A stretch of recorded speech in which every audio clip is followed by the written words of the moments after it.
Estamos nuevamente en el programa Misterios Inexplicables. En esta oportunidad hablaremos de la pasión, muerte y resurrección de Jesucristo a cargo del instructor gnóstico Rubén Venturino.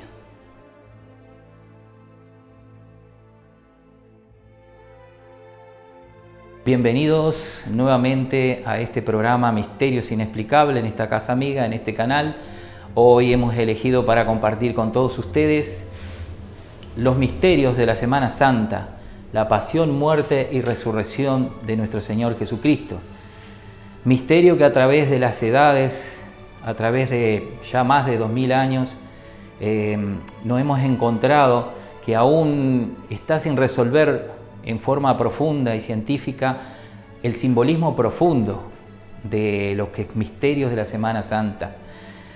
Como gnósticos, como estudiantes de la cultura gnóstica, somos científicos y procuramos encontrar en profundidad los misterios que envuelven a todos los acontecimientos que en general todos como cristianos conocemos de esta semana que se avecina y que todos vamos a verificar en poco más de una semana.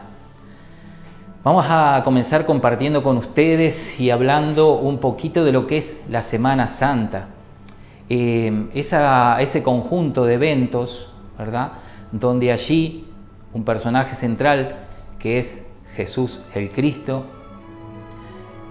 tiene que vivir o pasar o padecer, por eso viene la palabra pasión, porque padece una cantidad de eventos y de, podríamos decir, de circunstancias que le tocan vivir en su vida junto con sus discípulos y con todo el movimiento que él, digamos, despertó en aquel momento. Y vamos a comenzar en esta primera parte a compartir, vamos a comenzar hablando de lo que es el simbolismo interno, justamente de toda esta vivencia que se da en esos Jueves Santo, Viernes Santo, Sábado Santo y el Domingo de Resurrección. Vamos a conversar un poquito con todos ustedes con estos temas que hoy hemos anotado, estos puntos. Obviamente que los misterios que envuelven son imposibles en un pequeño programa, pero compartirlos todos. Pero vamos a hacer lo posible para sintetizar, para mostrarles a ustedes, para compartir y reflexionar con todos ustedes algunos de estos puntos y el punto de vista de la enseñanza gnóstica sobre lo que son los misterios de la Semana Santa. Bien, tenemos que saber que existe un simbolismo físico que nosotros conocemos, histórico, allí donde lo que todos conocemos, ¿verdad?, sobre la crucifixión, el padecimiento, el martirio, la última cena, los 12 apóstoles. Pero también existe un simbolismo interno, esotérico, guardado, escondido, que no todo el mundo conoce. Tal vez algunas sociedades secretas posiblemente manejen ese conocimiento. El conocimiento gnóstico, la enseñanza gnóstica, sí nos transmite a través de sus maestros la verdad y la sabiduría oculta que hay en estos eventos. Tenemos, por ejemplo, dentro de ese simbolismo interno, tenemos que ver, por ejemplo, allí lo que aconteció, por ejemplo, en la última cena, ¿verdad? Ese evento trascendental allí donde Jesús de Nazaret le dice, el venerable Rabí de Nazaret, podríamos decir, les aclara o le comunica a sus discípulos que él va a ser entregado, ¿verdad? Le dice allí a sus discípulos y le dice una frase muy conocida, dice: de cierto les digo que alguien de ustedes me entregará. Y todos, bueno, se conturban allí, se agitan, comienzan a preguntar: ¿quién seré? ¿Seré yo, maestro? Pedro, ¿verdad? Juan, todos se turban mucho por esto, ¿verdad? Porque digamos que todos quedan sorprendidos y se miran unos a otros. También vemos, por ejemplo, en ese momento aparece lo que es la traición. La traición es un evento muy conocido dentro del esoterismo y es un proceso que tienen que pasar todos los maestros. Digamos que es un mal necesario de alguna manera. ya que físicamente, históricamente nosotros entendemos que aquello fue, digamos, algo muy malo que hizo Judas Iscariote, uno de los discípulos, que fue algo terrible aquello de la traición, pero capaz nunca podríamos llegar a creer o a pensar que aquello fue algo planeado, que aquello fue un drama cósmico representado allí por estos personajes, ¿verdad? Los discípulos, el venerable maestro con sus discípulos, y que fue todo algo creado y que tendría que acontecer así. Recordamos, por ejemplo, recordarán ustedes, esa parte cuando Jesús de Nazaret le dice a sus discípulos que vaya en búsqueda de un asno, de un burrico, ¿verdad? Un burrito, para con él ingresar él sentado sobre él a la Jerusalén. Recordarán también que allí se ponen palmas, la gente lo recibe, ponen palmas, hojas de palmas, ¿verdad? Allí en su ingreso. Y los discípulos le preguntaron, allí está escrito en la Biblia, le preguntan, pero ¿por qué tenían que hacer eso? Y él les dice, hágalo así para que se cumpla lo que está escrito. Esa frase aparece en la parte bíblica algunas veces, donde Jesús les dice a sus discípulos, les aclara que tienen que hacer algo como cumplir un libreto, como seguir un guión de lo que había que hacer. ¿Por qué tendría que ser un borrico, verdad? Bueno, son todos misterios que están allí encerrados. Dicen la sabiduría de los tiempos que el símbolo del burro, del asno, es un símbolo que representa la mente. La mente. Entonces es necesario que simbólicamente entre a esa Jerusalén celestial montado sobre la mente, o sea, dominando de alguna manera la mente, el divino Rabí de Galilea. Hoy por hoy nos dicen los maestros que ese burrico está montado sobre nosotros, o sea, la mente tiene un terrible dominio sobre nosotros y nos lleva a todas partes. Más adelante vamos a ver que también hay otro personaje que aparece dentro de este drama simbolizando a lo que es la mente, ya que todos esos personajes que nosotros hemos visto, todos los apóstoles, incluso el divino Cristo, son personajes o son expresiones externas de lo que nosotros internamente tenemos o deberíamos lograr hacer. Ahí es donde cobra, al entender del gnosticismo, real valor el sacrificio, el esfuerzo y la entrega de su vida del Maestro, del Cristo, para con la humanidad, puesto que Él cristalizó en el plano físico, con su vida, con sus apóstoles, todo aquello que había que hacer o realizar o que debemos realizar en nuestro interior a través de un trabajo profundo, psicológico, disciplinado, para lograr ni más ni menos que todas esas características que el Divino Salvador enseña. Desde el punto de vista de la enseñanza gnóstica y con todo respeto a todas aquellas distintas colectividades, religiones, hermandades que se consideran cristianas, tenemos que decir que el gnosticismo entiende, y así lo enseña, que el Cristo en sí es una fuerza que proviene de una palabra griega que se escribe Crestos, ¿verdad? Que significa el ungido, el enviado allí, pero es una fuerza cósmica que existe, que, digamos, todo ser humano puede llegar a incorporarla, a encarnarla, a hacerla carne, pero antes tiene que hacer un trabajo de preparación, de depuración, de limpieza, de comprensión de sus defectos psicológicos.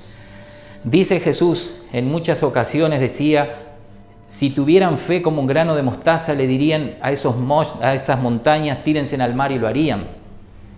Dice también en otra ocasión, si tuvieran fe, mayores cosas que estas haríais, dando a entender que no solo Él podía realizar esos prodigios, esos milagros, sino que todos teníamos esa posibilidad de encarnar esa fuerza. Vamos a continuar, como decíamos, la traición, cuando en la última cena, por ejemplo, a Judas le dice, el que moja el pan conmigo, el que moja el pan es aquel que me ha de entregar, y moja el pan allí, se lo entrega a Judas, Dice así también las Escrituras, que en ese momento entró el demonio en Judas y fue a traicionarlo. Y le dice también Jesús, lo que vas a hacer, hazlo pronto. Y él en ese momento sale y va a cumplir su misión. Pero miren ustedes y reflexionemos, porque más adelante aquí vamos a hablar de quién era ese personaje, Judas, que se cargó con tanto odio de la humanidad durante 2000 años y más. Fíjense en ustedes que vamos a compartirlo. La traición. Ahora en estos momentos ya se conoce que ha aparecido, se ha encontrado lo que es el Evangelio de Judas. Es un evangelio probablemente gnóstico por su manera de ser escrito, ¿verdad? De la simbología que utiliza, pero allí creo que es de público conocimiento, está en internet, en todos lados, ya fue algo que conmovió al mundo, porque allí aparece hablando este discípulo, y aparece como el discípulo más sabio, ya que Jesús consulta una pregunta ahí en la mesa a todos los discípulos y solo él puede contestarla. Y le dice algo así como: Judas, tu estrella será la que alumbrará o guiará así los pasos de la humanidad. Cosas que parecen muy incongruentes para todo lo que nosotros conocimos y vimos de aquel ser aparentemente tan tremendo, traidor, despreciable, y que se cargó sobre sus espaldas con el odio de, diríamos, toda la humanidad o del cristiano en sí, ya que uno habla con desprecio cuando se refiere a la traición, que a una persona le dicen tú eres un Judas. Entonces toda esa, podríamos decir, esa energía negativa sobre aquel ser. También tendríamos que ver o creer en un Dios tan misericordioso que podría cargar toda esa maldad o de cargarse con esa maldad encima simplemente por aquel error de haber vendido a su maestro. Sería algo tremendo.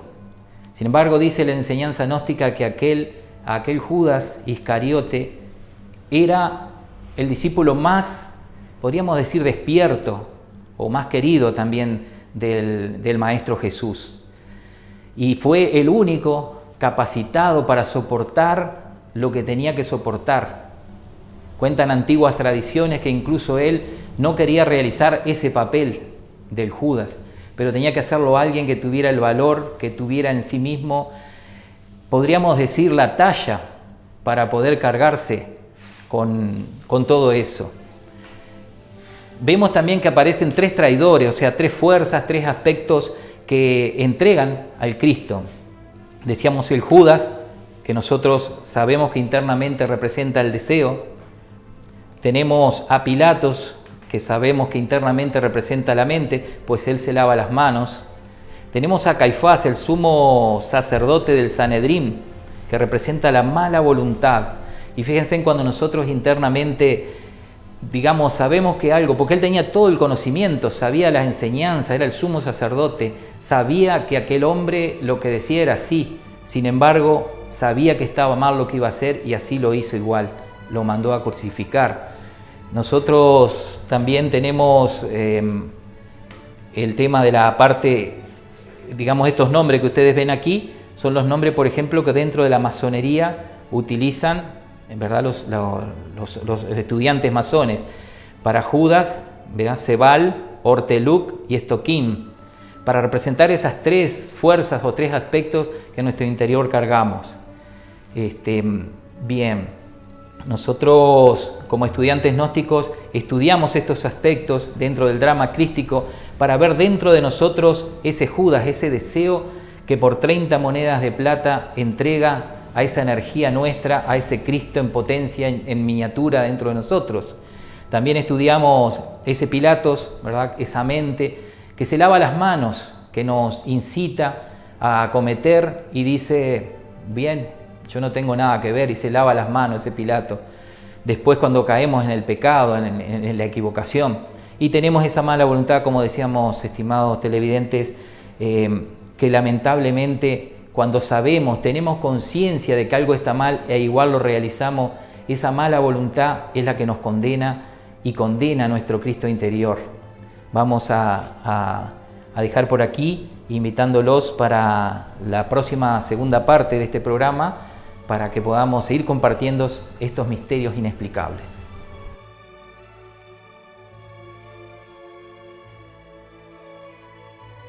Agradecemos a la teleaudiencia y será hasta el próximo programa.